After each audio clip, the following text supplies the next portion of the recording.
세극신검 이해를 시작하겠습니다. 신검편 4단계부터 살펴보면 되죠.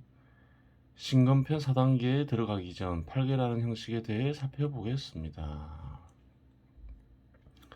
그래요. 계속 8개를 이용하니까 8개라는 형식도 한번 살펴봐야 되겠죠. 그렇게 생각했던 거죠.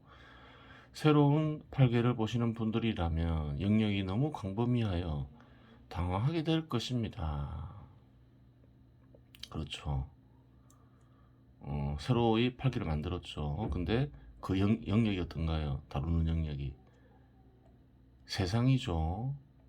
그렇죠. 그렇잖아요. 윗선에는 절대자, 중간선에는 환경, 아랫선에는 사유를 새기잖아요. 전체를 다루고 있잖아요. 세상 전체를. 또한 8개에는 양적 분석이 빠져 있으니 어찌 일체주의 형성이 가능할까 의문을 품을 수 있습니다. 그래요. 세상 전체니까 세상 전체를 다루니까 일체지라고 볼 수 있죠. 근데 8개에는 약점도 있다고 그랬죠. 양적 분석이 불가능하다 했죠. 당연히 어떻게 제대로 된 일체적 형성이 가능할까, 뭐 이런 생각을 할 수 있는 거죠. 그래요. 제대로 된 말을 들어가야 되겠죠.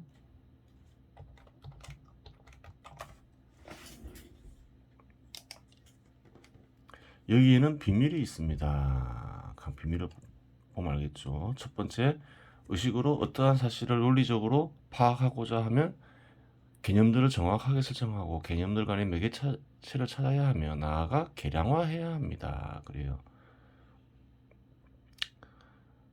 정확하게 이해할 수 있게끔 그 언어로 만들고, 그래요. 거기에다가 이제 양적 분석까지 가능해져야 되죠.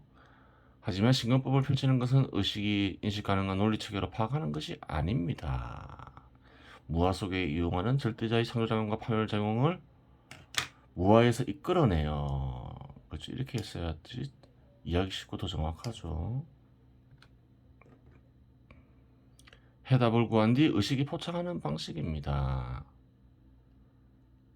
그래요. 어떤 인위적으로 답을 이끌어내는 게 아니라 마음에는 절대자의 생각 역시 예전에 있다고 얘기했죠. 절대자의 생각이 마음에서 이루어지게 하는 거죠. 그 답을 얻는다는 거죠. 그리고 그것을 얻은 답을 의식이 포착하는 방식이죠.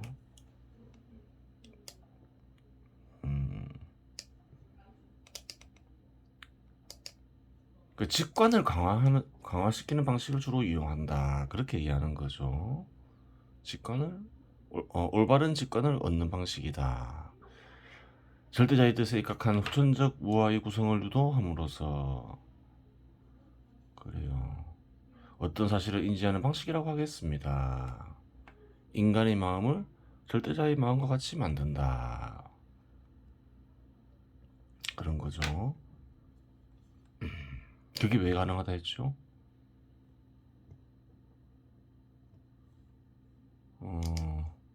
마음에는 뭐랬나요? 절대자의 생각이 가려져 있다. 그리고 인간의 마음에 절대자의 생각이 드러날 수 있기 때문이다. 드러난 절대자의 생각은 인간이 인식할 수 있는 마음으로 또 바뀌어야 되잖아요.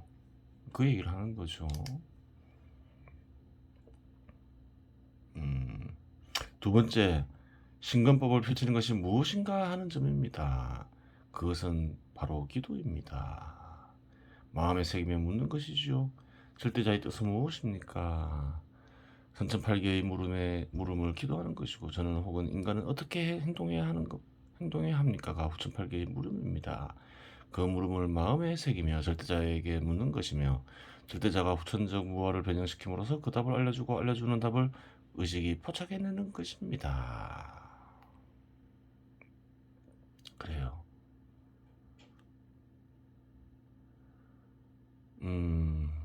선천팔계는 인위적으로 조작하는 게 아니죠. 후천팔계는 인간의 입장에서 묻는 거죠. 그래요. 절대자의 생각을 마음에 드러나게 하려는 행위. 그것은 일종의 기도죠. 그래요. 이 글을 보는 것 자체만으로도 기도가 된다는 거예요. 팔계를 이용하여 떠올린 대상들을 계량화하여 이론화하는 것도 중요한 일입니다. 하지만 이는 신금을 얻고 갈고 닦으면 각 분야에서 그렇게 어렵지는 않을 것입니다.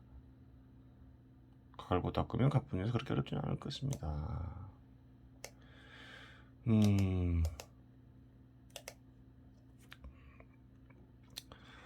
직관적으로 얻은 어떤 뜻, 그게 섭리든 진실이든 섭리라 생각하면, 섭리라고 가정하면 그것을 바로 이용할 수 있는 건 아니죠. 자연 법칙도 마찬가지죠. 자연 법칙도 어떤 자연 법칙이 발견되었다 해서 그것을 바로 이용할 수 있는 건 아니죠. 이용할 대상을 찾아야 되고, 그래요. 그 대상을 실현할 수 있는 기술이 있어야 되잖아요. 그렇죠. 그래야지 과학의 법칙을 인간이 이롭게 사용할 수 있는 거죠. 그 모든 것 하나하나가 중요하죠. 뜻만 얻는 게 중요한 건 아니죠. 자연의 법칙만을 아는 게 중요한 게 아니에요. 그것을 이용할 수 있게끔 하는 노력 역시 굉장히 중요한 것이지요. 그래요. 세상에는 여러 대상들이 있잖아요. 자연, 사회, 또 사회도 여러 분야들이, 영역들이 있죠. 그 모든 것을 한 인간이 다 할 수는 없겠죠. 한 몇 가지는 할 수 있어도. 그래요. 그것이 전체적으로 잘 되려면, 그래요. 모든 인간들이 신금을, 마음의 작용들을 강화시켜야 되겠죠. 그 신금을 강화시켜야 되는 거예요. 앞에서 뜻만 얻는 게 중요하지 않다고 했죠. 많은 노력이 필요하다. 그래요. 그 태극 8개를 보면서 근법을 떠올렸잖아요. 아, 저게 근법이 될 수 있겠다. 무공이 될 수 있겠다. 그런 뜻만 얻는 게 중요한 게 아니죠. 실제로 이용 가능하게 하려면 많은 노력을 해야 되죠. 그래야 어느 정도 모습을 드러내죠. 그래요. 이렇게 다양한 문공들을 만들어내지만 많은 노력이 있었겠죠. 나름대로 이런저런 학문들도 연구하면서. 그래요. 뜻을 얻는 것도 중요하겠지만 그 뜻을 실현하는 것도 많은 노력이 필요하면 중요하다. 그 얘기를 하는 거죠. 그러면 이제 신금편 4단계를 익히는 방법을 살펴보겠습니다. 두 개의 64개가 만들어졌으니 하나는 마음을 대상으로 만들었고 하나는 세상을 대상으로 만들었죠. 물질과 공간으로 이루어진 세상을 대상으로 만들었죠. 둘 다 선천팔기, 후천팔기가 만들어지죠. 두 개의 64개가 만들어졌으니 두 번째 만들어진 64개를 첫 번째 만들어진 개 위에 올려 새로운 도형을 만들면 됩니다. 그럼 총 몇 개의 개가 만들어질까요? 8의 4제곱이 되죠. 그러면 4096개가 됩니다. 그리고 시계의 방향으로 회전하는 거대한 원을 그리며 선천팔기, 후천팔기의 원칙에 따라 끊고 있고 하면 됩니다. 그래요.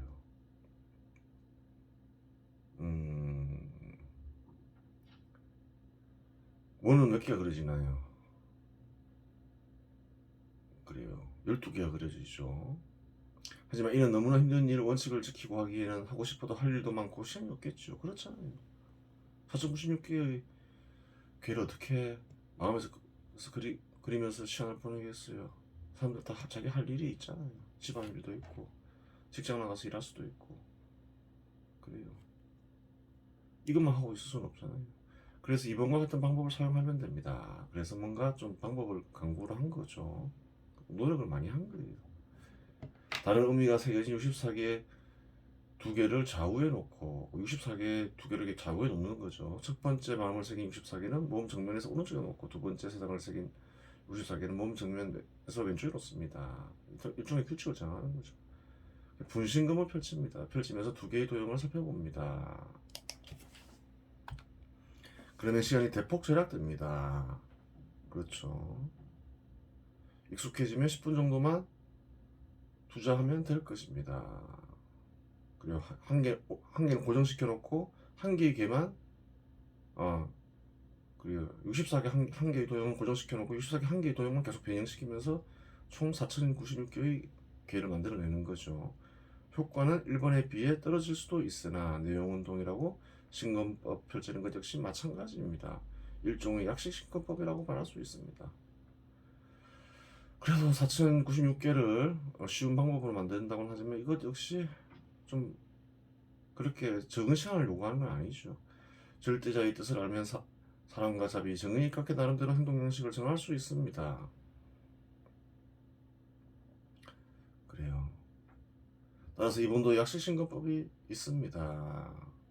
기존의 마음을 새긴 선천팔기 위에 세상을 새긴 선천팔기를 올려 64개로 만든 뒤 신건법을 펼치면 됩니다. 그래요. 9,008개는 뺀다는 거죠. 그냥 선천팔기를 보면서 이런 절대자의 뜻만 생각한다는 거죠. 그래요.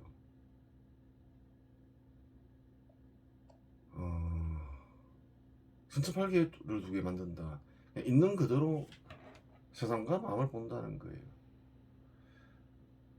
그리고 이해가 깊어지면 그래요. 이해가 깊어지면 깊어질수록 답을 얻기가 쉽겠죠. 인간이 행동해야 할 답.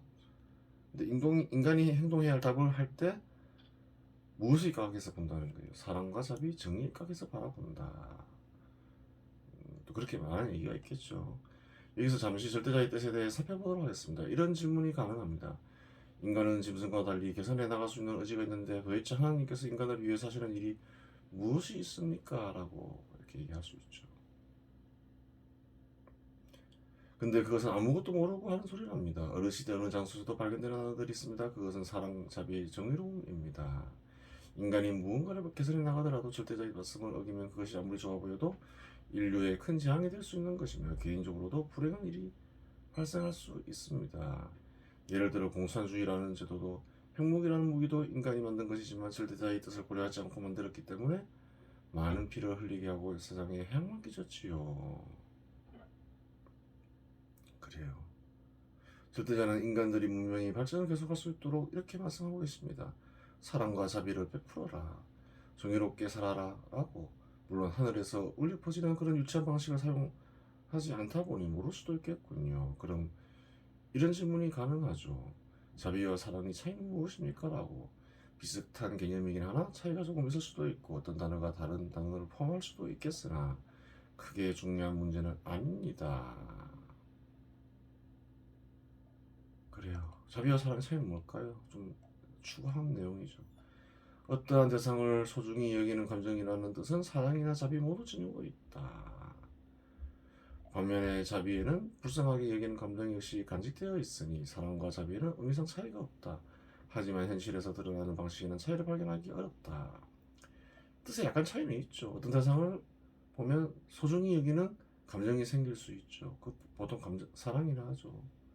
다른 이성을 보고 생길 수도 있고 국가를 생각하면서 그런 감정이 생길 수도 있고 그렇죠. 가족을 보면서 그런 감정이 생길 수도 있고 그런 소중히 여기는 감정은 사랑에도 있고 자비에도 있다. 그렇게 얘기하죠. 자비에는 어떤 또 의미가 있나요? 불쌍하게 여기는 감정 역시 있다. 그렇게 얘기하죠. 그러면 첨가가 됐으니까 더 좋은 것이냐? 꼭 그렇게 볼 수는 없어요. 어느 게 더 나빠 좋다 얘기할 수는 없는 거죠. 자기가 사랑하는 어떤 연인이 있어요. 잘 살아요. 불쌍하게 여기는 감정은 안 생기겠죠. 근데 사랑하는 사람이 있는데 꼭 그 연인이 아니더라도 가난해요. 사랑하는 마음이 있으면 자연히 불쌍하게 여기는 감정 역시 생기겠죠. 자비의 뿌리가 되는 게 사랑이라고 보면 되는 거예요.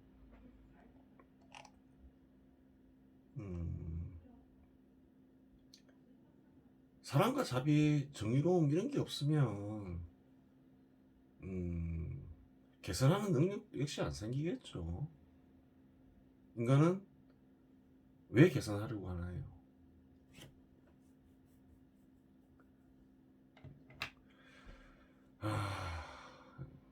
자질구레한 걸 떠나서 큰 어떤 개선의 의지는 많은 사람들이 잘 되게 하기 위해서 그런 거죠. 그런 게 있는 거예요. 그러니까 그게 자연의 법칙이든 사회의 법칙이든 또 그것을 실천하려는 의지는 기본적으로 사랑, 자비, 정의로 사랑과 자비에 근거한다는 거예요. 정의로움보다 더 중요하겠죠. 문자를 왜 누군가가 만드는데 문자를 왜 만들겠어요? 사람들에게 이롭게 하기 위해서 만드는 거죠. 자연의 법칙도 그러하고 자연의 법칙을 발견하고 이용하는 것도 그러하고 그래요. 다음에는 특심호흡법에 대해서 살펴보겠습니다. 제시하는 호흡법이 심호흡법인 이유는 심호흡법은 뭔가요? 마음에서 하는 호흡법이라는 거죠. 심근법을 펼치며 호흡을 하기 때문입니다. 심근법은 마음을 갈고 닦는 법이라 했죠. 심근으로 마음을 갈고 닦는 법이다.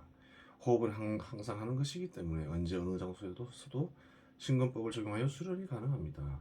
마음이 어지럽거나 고통스러울 때 심근법을 펼치며 호흡을 하면 마음이 진정되니 생리도 유용하다고 하겠습니다. 코로 숨을 들이쉬며 원 3개를 그리고 원 오른쪽으로 3번 뺀 뒤 선천팔계를 새깁니다. 심근법을 펼치며 들이쉽니다. 심근법을 펼칠 때에는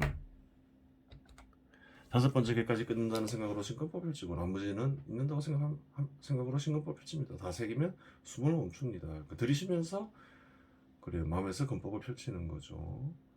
입으로 천천히 내뱉으며 후 천팔기를 만들어 보십시오. 마찬가지로 만들어진 뒤에는 잠시 멈추었다가 위 과정을 반복하면 됩니다. 이러한 근법은 앞에서 언급했죠. 호흡만 결합시키는 거죠. 두 번째 또 볼게요. 마찬가지겠죠. 좀 기니까 좀 짧은 걸 볼까요? 선천팔계 3개나 5개를 분신검을 펼치며 심호흡을 펼칩니다. 그럴 수 있다 했죠. 분신검을 펼치면서 심호흡을 같이 결합시키는 거죠. 앞에서 다 언급했던 거죠. 권법은 3개로 하다가 익숙해지면 5개의 선천팔계를 하면 됩니다. 다음에는 후천팔계 3개나 5개를 분신검을 펼치며 심호흡을 펼칩니다. 그래요. 걔를 이용하여 5개를 이용하여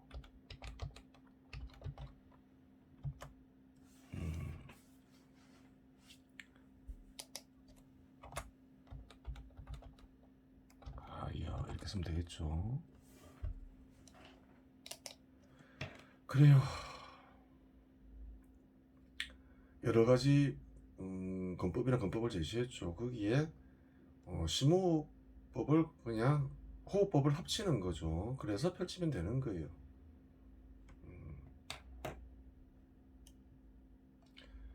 그래 어려운 게 아니죠. 여러 가지 건법 무공에 결합시킬 수 있는 거죠.